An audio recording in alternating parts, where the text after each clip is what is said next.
de dezembro de 1941. Os japoneses atacam Pearl Harbor. Menos de 2 semanas depois, Hitler envia sua própria força secreta.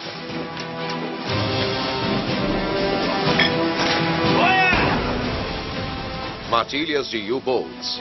Eles explodiam tudo que se movesse. Eles vão atacar a costa leste dos Estados Unidos, afundando centenas de navios, matando milhares de homens. Todos os meus heróis estão dormindo nas profundezas. Um ataque tão mortal que é encoberto pelo governo dos Estados Unidos. Língua solta, afunda navios. Aos seus postos, estações de batalha. Agora, pela primeira vez, uma equipe de cientistas ousados está caçando esses destroços. Eles estão usando tecnologia de ponta em uma nova missão. Mergulhar, mergulhar, mergulhar. Estamos tentando achar uma coisa que ninguém vê desde 1942. Para descobrir a história desconhecida do ataque nazista, que quase custou a guerra aos Estados Unidos. Achamos o naufrágio, não há dúvidas. O ataque secreto de Hitler nos Estados Unidos. O ataque de Hitler nos Estados Unidos. Janeiro de 1942, costa dos Estados Unidos. Eles a chamaram de Operação Drumbeat, uma blitzkrieg de submarinos que trouxe as forças nazistas direto para a costa dos Estados Unidos. A maioria do país nunca sequer soube o que estava acontecendo.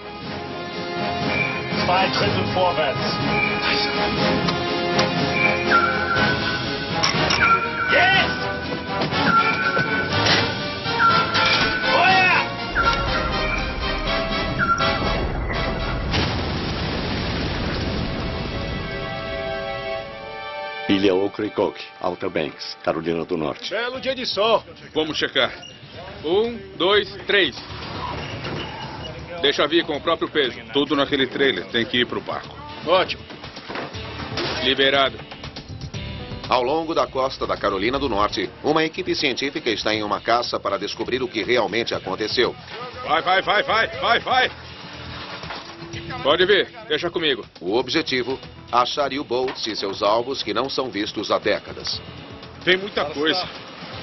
À frente da missão está o cientista-chefe Joe Hoyt. Estamos trabalhando nisso há 4 anos. E finalmente ver tudo aqui é incrível. Certo, com muito cuidado. Deixa vir assim. Quando você diz às pessoas que submarinos alemães vinham à Baía de Chesapeake e afundavam navios perto da costa, elas ficam surpresas. Mas o fato é que esse conflito veio direto à nossa porta e foi aqui que aconteceu. É uma parte importante da história do país que não foi muito abordada. Estão carregando uma nova geração de equipamento. Um AUV, um scanner submarino autônomo. Este AUV é nossa máquina de caçar naufrágios. É um grande oceano. Precisamos cobrir muito terreno. Este é o veículo para fazer isso. Certo, estamos prontos? Tudo bem, pode levantar.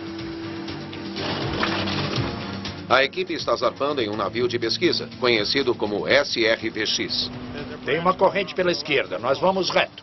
O destino deles, as águas turbulentas do Cabo Hatteras. Tem areia por aqui, nos bancos por fora, e eles se movem. Precisamos de cada centímetro de água que conseguirmos. Começar a checar a profundidade, por favor. 6, 7. Esta região mortal tem sido chamada de o cemitério do Atlântico. Ok, pulou para 12. Dizem que milhares de naufrágios aconteceram aqui. E aqui o ataque alemão teve seu início. Em 11 de dezembro de 1941, apenas 4 dias depois do ataque a Pearl Harbor, Hitler declara guerra aos Estados Unidos.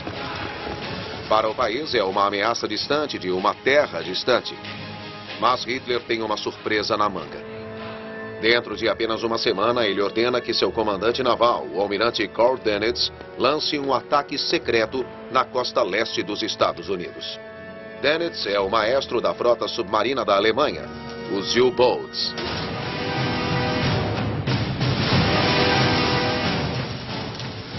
Não sabíamos da capacidade dessas coisas. Não esperávamos que eles fossem nos atingir deste lado do Atlântico.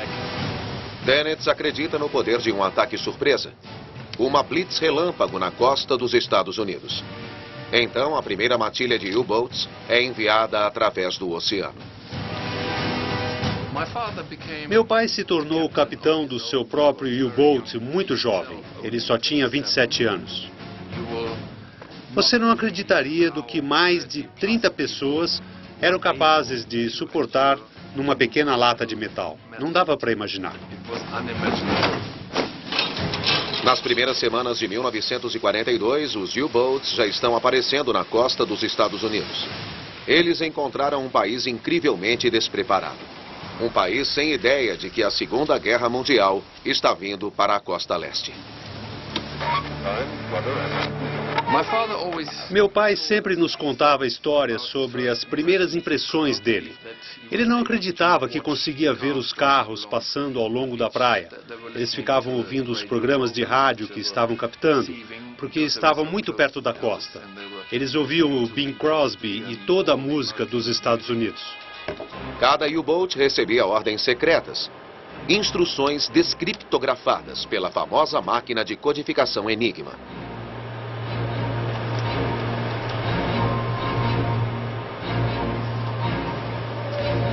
O principal objetivo deles não era atacar a frota de guerra dos Estados Unidos, mas eliminar a marinha mercante, as linhas de abastecimento crucial de petróleo e provisões que abastecem o esforço de guerra.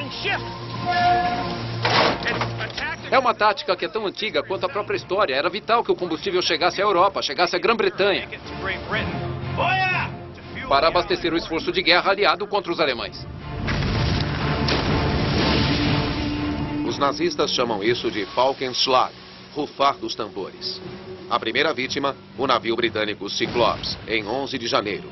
O ataque do furtivo está apenas começando. A Operação Paukenschlag nos pegou totalmente com as calças nas mãos. O Pacífico foi onde vimos a nossa primeira ameaça. Nós deixamos a nossa costa leste desprotegida. E o número de mortos está apenas começando. Antes do final dos ataques dos U-Boats, os Estados Unidos irão perder mais de 200 navios e mais de 2.000 homens ao longo de sua costa. Em águas profundas, a equipe de Joe começa o trabalho para achá-los. Muitos falam que achar naufrágios é como procurar uma agulha num palheiro, mas é mais difícil do que isso, porque primeiro temos que achar o palheiro. Vamos lá, vamos lá. O objetivo, mapear todo um campo de batalha subaquático de naufrágios da Segunda Guerra Mundial. É emocionante estar aqui. Este é um dos campos de batalha icônicos do país, que existe da Segunda Guerra Mundial e fica bem aqui no nosso quintal. Vamos abrir o zoom para podermos ver toda a área-alvo. Mas várias peças-chave escapam deles, incluindo 2 navios que afundaram na batalha feroz que marcou o fim da Operação Drumbeat. O petroleiro Bluefields e o alemão U-576 que o afundou. Esses 2 destroços nunca foram achados. Estamos situados perto do Cabo Hatteras. Começa a busca na borda da plataforma continental, perto da costa, onde o leito do oceano afunda em águas profundas. É melhor percorrermos a plataforma continental, fazer a varredura por aqui. A primeira prioridade é uma grande varredura na área de busca. Não segure a espera, dê mais linha na amarração. O maior medo nessa coisa toda é a plataforma continental. A grande preocupação é que os restos desses navios não estejam na plataforma e que não vejamos nada, o que seria muito chato. Pôr e tirar o AUV do barco é a tarefa mais difícil. Mais tensão! O lançamento e recolhimento do veículo, com certeza, é a parte mais perigosa de toda esta operação. Certo, para frente. Tudo bem, levante um pouco. Ele pesa cerca de 250 quilos, é muito valioso, existem algumas partes que são delicadas. Então, ele não pode atingir o barco. Eles operam o AUV por mais de uma semana, cobrindo 310 quilômetros quadrados. Estamos no 7º dia de pesquisa. O veículo está lá, a cerca de 300 metros abaixo de nós. Mas no último dia, o tempo piora. Está ficando um pouco mais agitado aqui. Está começando a aparecer com o cemitério do Atlântico. Trazer o veículo de volta vai ficar um pouco mais complicado. Quando a noite cai, o recolhimento do AUV se torna um desafio. Está ventando mais do que gostaríamos. O mar está mais agitado do que estava até agora. Mas o veículo tem que subir. Nós temos que trazê-lo. A Mãe Natureza está falando conosco. Teoricamente, ele está trazendo bons dados. Perigo, perigo, perigo! Vamos! Estamos com vento cruzado! Agora é a hora! O vento sopra de 37 a 46 km por hora de sul para oeste. Se o AUV vai cair, Içando! todas as suas informações serão perdidas. Cuidado com a linha, Tommy. Foi difícil. Cuidado com os dedos. Cuide os dedos. Esta é a última missão desta volta, então estes serão os últimos dados que teremos chance de olhar. Esse é o lugar, é aqui que começa a ficar interessante. Agora eles verão o que a história deixou para eles. Nos primeiros meses de 1942, mesmo quando os U-Boats atacam do Canadá até a Flórida, a Marinha dos Estados Unidos, liderada pelo almirante Ernest King, está concentrando toda a sua atenção no Oceano Pacífico. Assim que Pearl Harbor foi atacado, houve um esforço enorme para enviar todos os nossos maiores navios de guerra para o Pacífico, porque foi onde vimos a nossa primeira ameaça. Para combater a ameaça dos U-Boats no Atlântico, existe apenas uma frota desorganizada de barcos para patrulhar 2.400 quilômetros de costa, sob a liderança do almirante Adolphus Andrews. Só o que tínhamos para combater os U-Boats alemães eram embarcações de patrulha improvisadas, traineiras e iates particulares que tinham rampas de cargas de profundidade e metralhadoras soldadas neles. Operando estes navios de guerra improvisados estão reservistas e civis pressionados pela ação da Marinha Mercante. Os submarinos alemães estavam na costa atlântica e decidi me alistar na Marinha Mercante e fazer minha parte. Eu fui nesses baldes enferrujados. Eu disse, senhor, alguém tem que fazer o trabalho. Minha primeira viagem foi num petroleiro. Eu era jovem, com apenas 17 anos, e eu dormia com meu colete salva-vidas o tempo todo. Isso é o que eu chamo de medo. Estavam enviando algumas das máquinas de guerra mais avançadas na época contra nós. De fato, foi uma batalha muito desigual. Na caça aos navios que afundaram, a equipe no navio de pesquisa está prestes a olhar pela primeira vez as imagens subaquáticas do AUV. Com certeza tem uma coisa aqui. Pode ser qualquer coisa, equipamentos de pesca ou até uma geladeira. O que surge é como um ultrassom. Nem sempre é fácil de ler, mas cheio de potencial. Este é nosso primeiro alvo difícil. Sem dúvida, tem um naufrágio lá. Durante a hora seguinte, mais e mais possibilidades emergem. Isso é muito bom. A equipe logo vê que a preocupação não é ter alvos o bastante, é ter alvos demais. Isso é enorme. Eles descobriram 49 naufrágios possíveis, o suficiente para anos de caça. Vamos ter tantos alvos que nem saberemos o que fazer. A busca acabou de ficar muito mais difícil. Com dezenas de alvos em potencial de naufrágios, Joe Hoyt e sua equipe estão sentindo a pressão. O nosso desafio agora é diminuir esse número grande de alvos em potencial. Nós temos apenas um tempo muito limitado para voltarmos a alguns desses locais para investigá-los melhor. Eles querem mapear todo um campo de batalha subaquático da Segunda Guerra Mundial. Mas o verdadeiro prêmio, um naufrágio desaparecido que pode ser o cargueiro de 2.000 toneladas. O Bluefields, ou seu agressor, o U-576. O santo graal deste projeto é achar o U-576 e o Bluefields. Se pudermos fazer isso, vamos voltar para casa felizes. Este é o nosso alvo principal. O que é mais interessante nele é o tamanho. Este é o tamanho aproximado de um U-Boat, mas também pode ser um naufrágio muito mais velho. A equipe tem 7 alvos prioritários.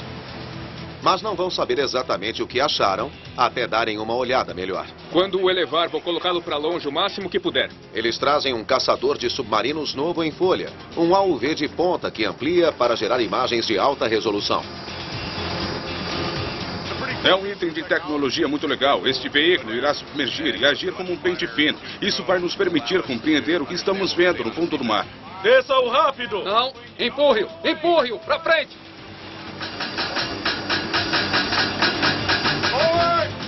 Estão se concentrando em uma área a 30 quilômetros do Cabo Hatteras, onde 2 correntes oceânicas gigantes se colidem, criando a Diamond Shoals. Isto forma uma espécie de gargalo. É uma armadilha de navio conhecida, muito traiçoeira para os marinheiros. Barcos indo pela costa seriam forçados a irem para águas mais profundas.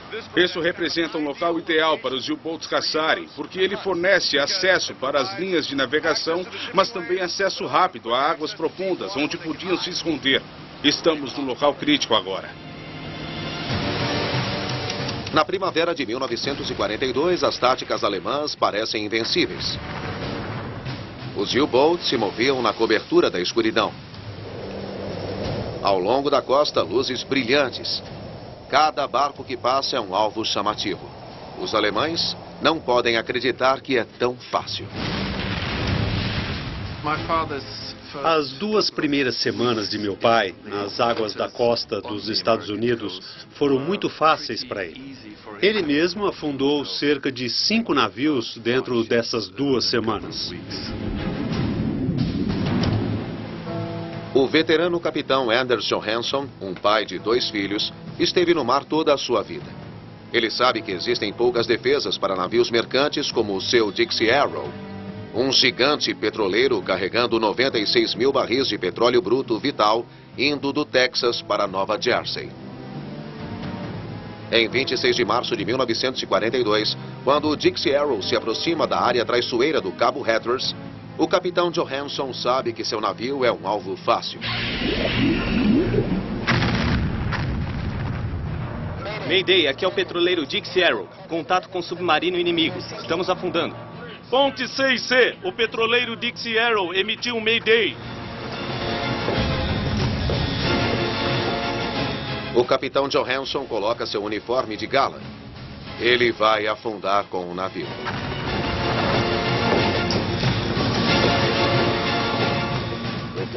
Podíamos ver as chamas à noite e a fumaça durante o dia. Às vezes, os petroleiros queimavam por dias. Capitão! O mar todo estava em chamas em volta dele e dava para ver os homens pulando do navio para o fogo. Para a esquerda total! Dava para sentir o cheiro do petróleo queimado. E muita coisa não era petróleo, eram outras coisas queimando. Pela primeira vez em mais de 100 anos, invasores estrangeiros estão dominando as águas costeiras dos Estados Unidos. Para os alemães, isso ficaria conhecido como o grande tiro ao alvo americano. Dezenas de petroleiros, 2 milhões de toneladas de suprimentos de guerra vão afundar. Qual a chance que nós tínhamos? Nenhuma chance mesmo. Foi uma presença quase sem oposição. As tripulações comemoram com medalhas improvisadas, no lugar das cruzes de cavaleiro que seus comandantes receberão. Os U-Boats estão infligindo danos terríveis, enquanto a marinha do Almirante King está focada no Teatro do Pacífico, 8.000 quilômetros de distância. Os U-Boats alemães vieram para a costa leste dos Estados Unidos e basicamente explodiam qualquer coisa que se mexesse. Isso já está se configurando como a pior derrota da história da Marinha dos Estados Unidos. A maioria dos americanos ficaria surpresa em saber que o inimigo estava bem na nossa costa e fez tanto dano. Estes ataques são tão chocantes, tão destrutivos, que os líderes dos Estados Unidos fazem uma coisa sem precedentes. Mantêm tudo em segredo. O governo começa uma campanha de propaganda para suprimir a notícia. Havia um ditado: língua solta afunda navios. Língua solta afunda navios. Língua solta afunda navios. Os jornais não queriam desmoralizar o povo do país, dizendo que tantos navios estavam sendo afundados e as tripulações morrendo. Horrível. Queriam calar tudo para que as pessoas não soubessem o quanto estávamos sendo apanhados na nossa própria casa. É um dos maiores encobrimentos da história do país. Agora, a bordo do SRVX, a equipe está no encalço dos naufrágios. O novo AUV acabou de fazer sua varredura. Estamos tentando pegar o AUV. Esperamos poder dar uma olhada nele daqui a alguns minutos. Segure firme esse gancho. Mas o tempo está agindo contra eles. A tripulação está ficando preocupada. Para tudo! Com o AUV nas ondas. Eu vou pular lá. Vou me posicionar. Quando estiver bem perto, eu parto para cima. Tenho focado minha vida toda na Batalha do Atlântico e a esses navios mercantes que estão afundados aqui. E esta é a primeira vez que me senti mais próximo a esses barcos do que nunca. Apesar dos riscos, Joe decide trazer ele mesmo. Mergulhador, pode ir! Estamos tentando pegar o AVU, mas estamos com um dos mares mais agitados que vimos até agora.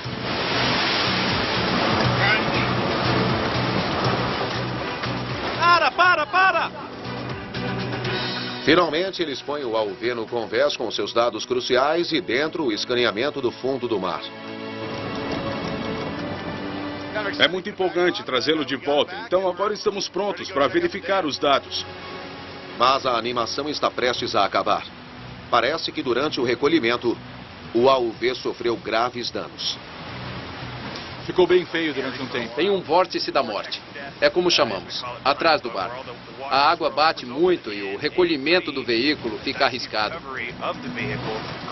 Ele rachou. Ter que substituí-lo com o tempo que temos não vai dar mesmo. Com o objetivo em vista, a caça chegou a um grande problema. Isso é muito chato. Chegamos a um belo impasse. Com o AUV fora de ação, a equipe de Joe se esforça para ir para a próxima fase da missão. O mergulho para mapear o campo de batalha. Temos tempo limitado e dinheiro limitado. Esses mergulhos vão nos permitir verificar vários locais que estão associados com a Batalha do Atlântico. A temporada de furacões está chegando e eles têm apenas uma semana para finalizar o mapeamento. Este é o material que ficou no escritório durante um ano. Estou ansioso. História tangível aqui na costa da Carolina do Norte. Agora vamos mergulhar e ver alguns dos lugares em que estivemos trabalhando. Mais peixe. Mais peixe, isso é bom. Os primeiros alvos foram identificados, mas não totalmente mapeados, como o E.M. Clark, um petroleiro da Segunda Guerra Mundial carregando quase 120 mil barris de petróleo para aquecimento, afundado por um dos mais famosos capitães de U-Boat, Johann Moore, que afundou 29 navios em apenas 6 patrulhas. Vamos mergulhar no local do naufrágio do E.M. Clark, totalmente intacto, da proa à popa. Mas este cemitério de guerra irá levá-los aos limites do mergulho recreativo e além, para baixo em 80 metros de água. Entendido. Os mergulhadores geralmente evitam essa área porque é difícil de chegar lá. Para ajudar, um novo grupo se juntará a Joe e sua equipe, os mergulhadores de submersão profunda do Woods Hole. Eles são os pilotos teste do mundo submarino. Eis o plano. São liderados por Evan Kovacs, um mergulhador lendário de águas profundas. Eles vão posicionar o barco acima da corrente. Certo. Rico e Steve vão comigo. Entraremos por cima do barco. Vamos para a água, então. Sua companheira de equipe, Beck Schott, é uma das poucas mulheres no mundo que faz esse tipo de trabalho ousado. Com essas condições aqui, com o mar, as correntes e a profundidade, isso faz com que seja um mergulho bem desafiador. O aparelho de mergulho deles é de última geração, Rebreathers, desenvolvido pelos SEALs da Marinha. 1.500 PSI no oxigênio. Este sistema recicla uma respiração muitas vezes. Assim, podem ficar no fundo muito mais tempo do que um mergulhador comum.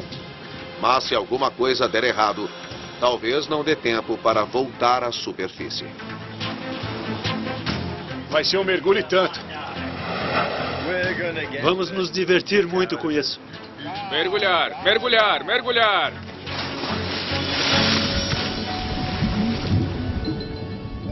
A história está esperando, no fundo do oceano. Em meados de 1942, uma fatídica nova estratégia está para ser lançada.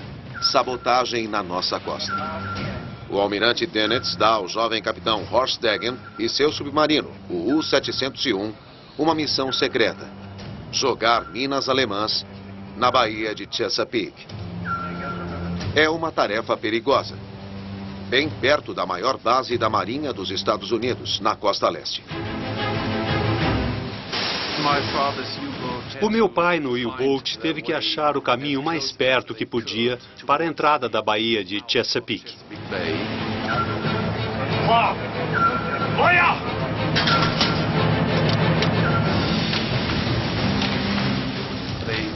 Eles jogaram as minas e saíram sem ser detectados. Todas a apenas uns metros da costa dos Estados Unidos. Ao mesmo tempo, outro submarino está realizando um plano ainda mais ousado. Os alemães decidiram enviar pessoas para este país para sabotarem as indústrias de guerra. O objetivo: colocar equipes nazistas de terror no solo do país para explodir pontes e túneis e paralisar fábricas e usinas elétricas. Mas as coisas dão errado. Eles chegaram à única praia dentro de 160 quilômetros, patrulhada o tempo todo por uma estação da guarda costeira. A polícia prende os espiões. Eles são interrogados e depois executados. Outro capítulo de uma história nunca contada ao público dos Estados Unidos. 80 metros abaixo da superfície, os mergulhadores de profundidade estão cara a cara com a história. É surreal. Você vai descendo pela água, rodeado por bolhas. Depois elas se dissipam e você começa a ver a sombra do navio surgindo no fundo. Tem uma parede enorme que é o convés. Tem a proa e a popa e as âncoras. É impressionante. É o petroleiro E.M. Clark. Outra vítima de U-Boat, congelado no tempo. Conseguimos ver o local final de descanso da embarcação. Vemos tudo exatamente como foi deixado quando ele afundou. Então, se uma porta foi deixada aberta, ainda está assim. Estou a 60 metros de distância e consigo ver a Beck. Parece uma formiga lá no fundo da embarcação. 152 metros de comprimento a caminho de Nova York, o E.M. Clark foi atingido por 2 torpedos. Ele afundou em apenas 10 minutos.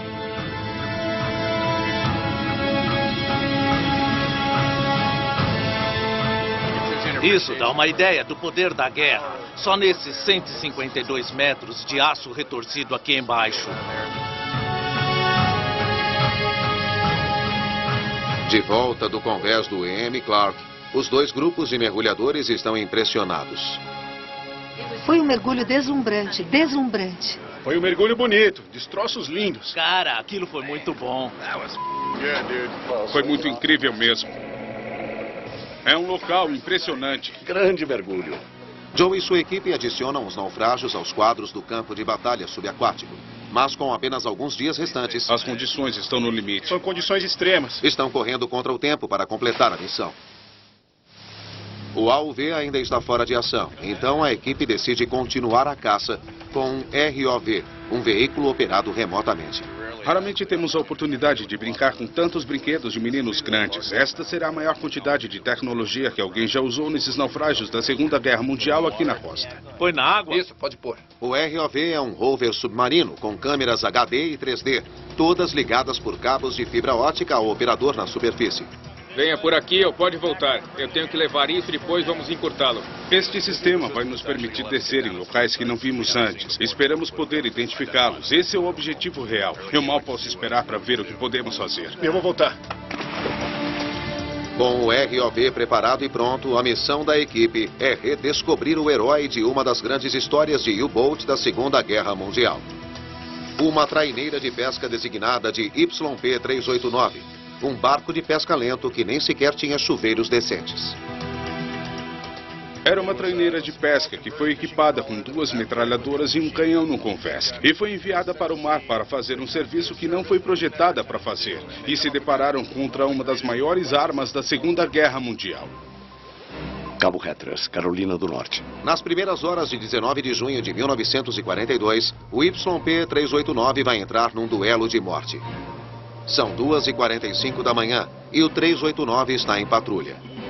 O que o capitão Phillips não sabe é que ele está sendo vigiado. Olha! Estações de batalha. Todos os homens aos seus postos. Isso não é um exercício. Como grande parte do navio, a principal arma do convés está à espera de peças. Não tem pino de disparo. Aprontem a arma! Tudo o que eles têm são metralhadoras. O YP luta por mais de 1 hora, mas o mortal U-Boat continua vindo. Eles sabem que estão condenados, mas continuam tentando aguentar até que seu tempo acabe. Abandonar o navio! Todos os homens abandonaram o navio. Esta batalha personifica toda a luta da pequena marinha do país na nossa costa contra os submarinos alemães. O local final de descanso do YP-389 foi considerado desconhecido por mais de meio século.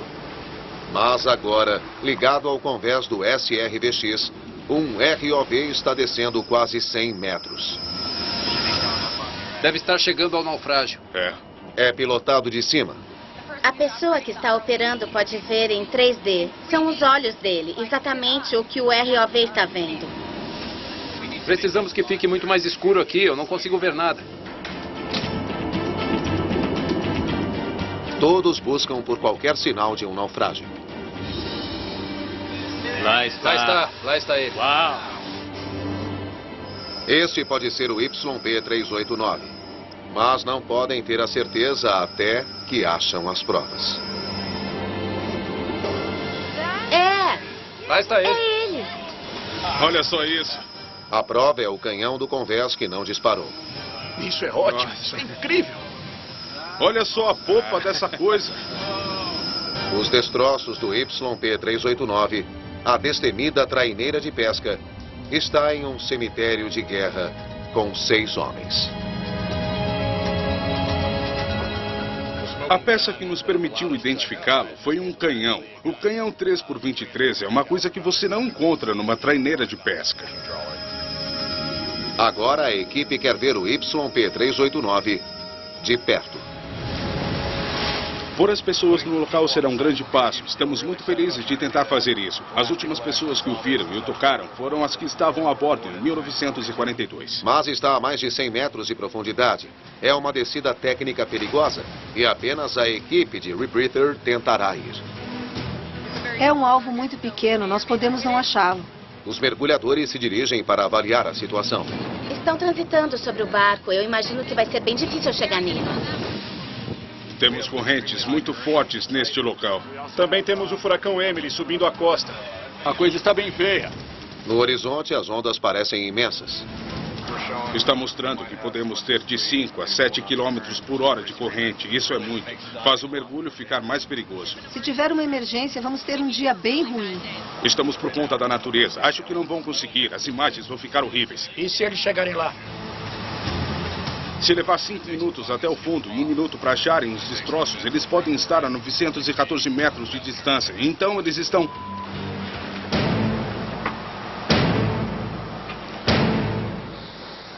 Eles estão voltando. Acho que os mergulhadores estão voltando para o barco. Acho que já decidiram, não vão mergulhar. As condições não estão seguras. O mergulho deve ser cancelado. É duro, existe um equilíbrio entre segurança e manter a vontade de seguir em frente. Estamos um pouco chateados agora. Parece que vai ser isso por hoje. Todos estão se sentindo um pouco derrotados. Eu não quero falar agora. Com tempo limitado, vão ter que seguir em frente. O YP-389 iludiu a equipe de mergulho. Cabo Hatteras, Carolina do Norte. No verão de 1942, o número de vítimas de morte e destruição dos U-Boats chega ao seu nível máximo. Centenas de navios aliados, milhões de toneladas de carga, milhares de vidas. Os submarinos alemães disparavam torpedos em qualquer grande navio que surgisse. A ansiedade, a preocupação, eles vão nos pegar, vão nos pegar. Os U-Boats aproveitaram bastante, vamos dizer assim. Enquanto isso, no outro lado do Atlântico, o almirante Dennett aumenta a pressão. Seus capitães de U-Boats devem afundar muitos petroleiros e navios de carga o mais rápido que puderem. Este é o momento da Alemanha ganhar a guerra. 150 metros.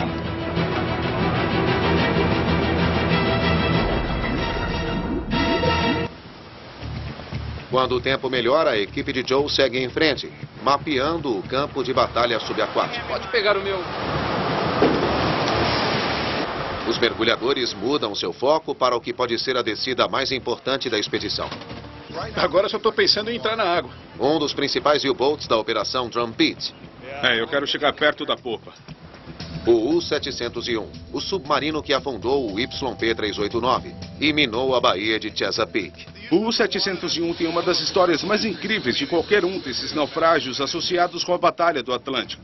Escondido por décadas, o U-701 foi descoberto por um furacão em 2004. Mas a equipe de Joe tem ficado à mercê do tempo várias vezes. O U-701 está em um local inconstante. Nesse verão é a nossa 4ª tentativa, talvez a 5ª. Eu já perdi a conta a essa altura. Para a plataforma, por favor. Sem problemas. Quando estivermos com a câmera, devemos ficar à deriva por 1 minuto ou 2 para baixo. As câmeras estão prontas, as câmeras estão prontas. Estamos tentando por 2 barcos, 6 mergulhadores e uma câmera, todos para fora ao mesmo tempo. Todos atrás de um pequeno alvo, de um submarino. Isso é um desafio. Mergulhar, mergulhar! Debaixo da água, os mergulhadores esperam o melhor. Mas as fortes correntes do Cabo Hatteras não mostram sinais de cooperação. Não temos muita confiança de que dará certo. De repente, os mergulhadores sobem mais cedo. Os mergulhadores apareceram a uns 274 metros de onde estávamos procurando por eles. Esse é um dos perigos. Eles provavelmente não acharam os destroços. Pode jogar a linha e nos arrastar? Tá. Eu tive um problema. Alguém chegou aos destroços? Eu não sei, eu não consegui nadar para pegar a linha. Não consegui nadar contra a corrente. Os mergulhadores estão esgotados e nem sequer chegaram perto dos destroços. Alguns dias você é o inseto, em outros é o para-brisa. Vão ter que tentar de novo. O U-Boat não vai entregar seus segredos facilmente. No começo de julho de 1942, existem mais U-boats perto da costa americana do que em qualquer outro momento desde que a guerra começou. Mas a estratégia dos Estados Unidos de contra-atacar está tomando forma. O sistema de comboio, os petroleiros agora têm destroyers e aeronaves patrulhas para protegê-los. Contato. Submarino inimigo. Nivelamento relativo 320. 1830 metros. Aos seus postos. Aos seus postos, aos seus postos. Estações de batalha.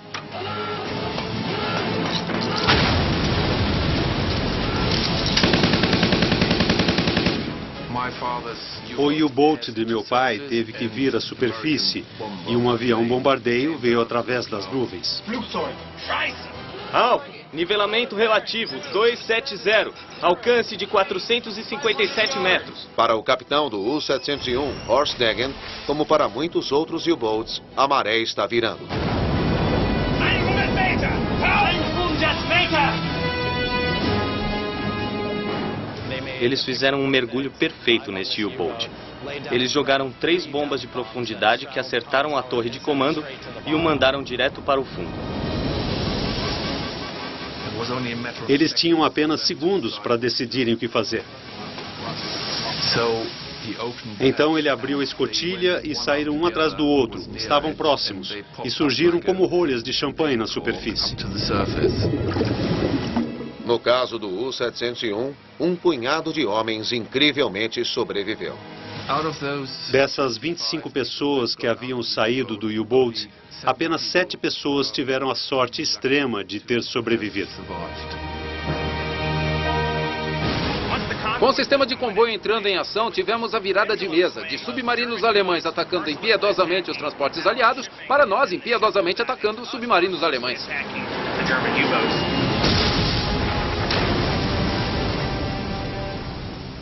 No local onde o U-701 afundou, a equipe de mergulho se prepara para uma segunda tentativa para achar os destroços. Agora estamos nos preparando para soltar 3 mergulhadores no local dos destroços. Vamos dividir em 2 equipes e deixá-los bem na boia. Vamos tentar de novo, gente? É agora ou nunca. Mergulhar, mergulhar, mergulhar, mergulhar! Eles lutam para descer até o fundo.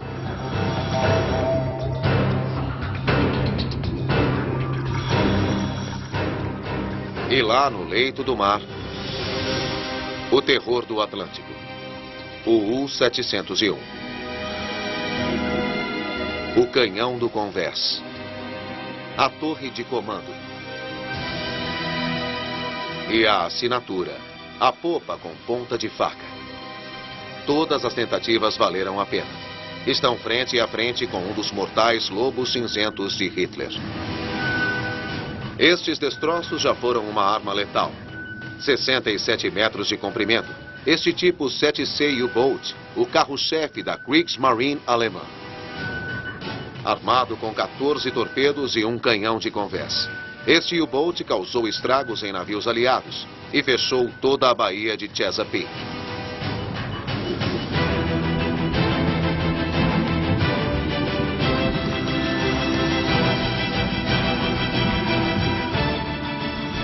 Quando a equipe emerge, são só sorrisos.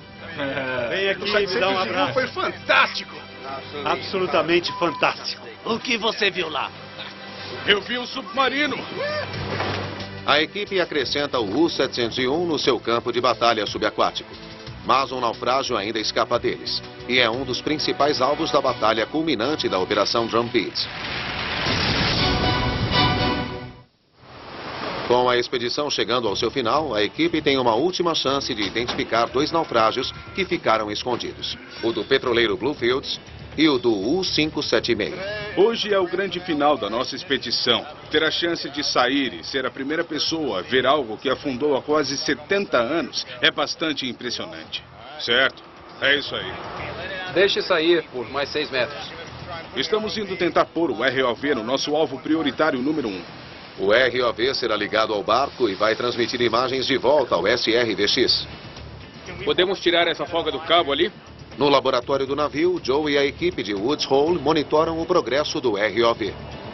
Será que este naufrágio não identificado pode ser uma das últimas vítimas da Operação Drumbeat? Temos um naufrágio que é sério candidato para o local do Bluefields. Até agora é um alvo desconhecido e vamos tentar mudar isso. Ele seria a cereja no topo do bolo para este projeto. Eles têm uma indicação intrigante. O peixe que muitas vezes circula em naufrágios. Luzes ligadas. Aí está. Temos peixe. Mas quase imediatamente, eles se deparam com novos problemas. Toda vez que manobramos o navio, acabamos arrastando o cabo e o ROV conectado a ele.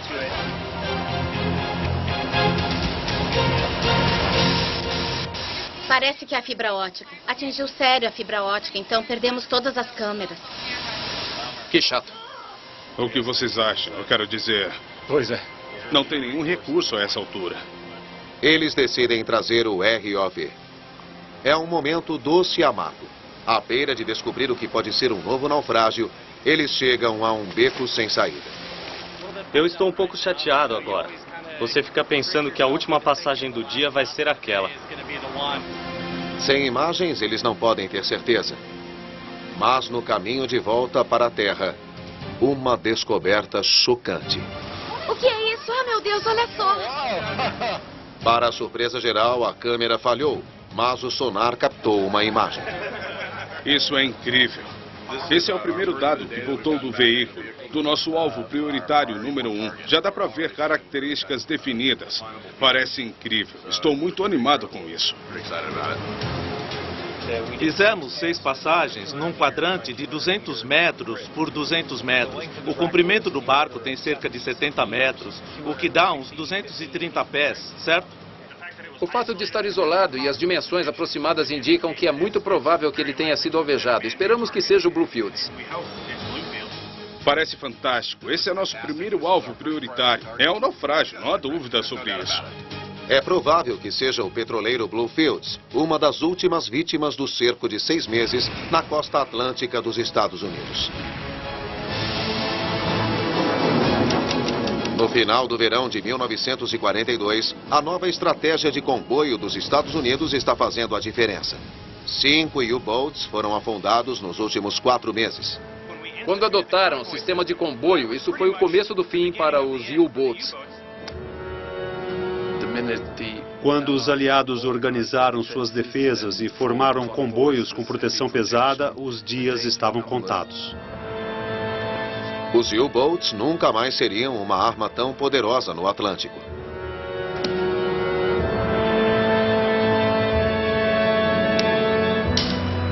Então, uma das mais cruciais e muito pouco conhecida batalha da Segunda Guerra Mundial seria vencida por uma variedade inesperada de navios tripulados por oficiais simples e tripulações inexperientes.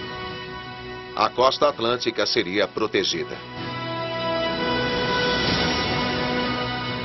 Eu faria tudo de novo, se eu precisasse.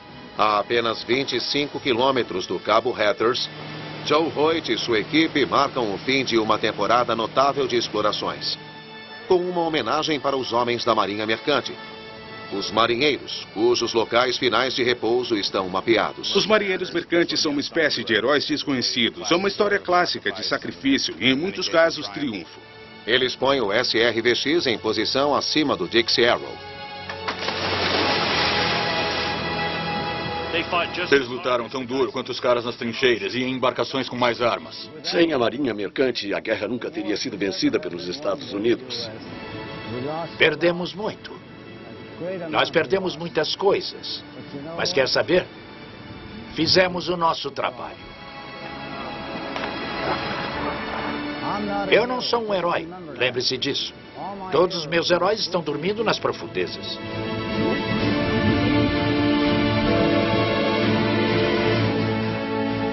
A equipe termina o trabalho da temporada.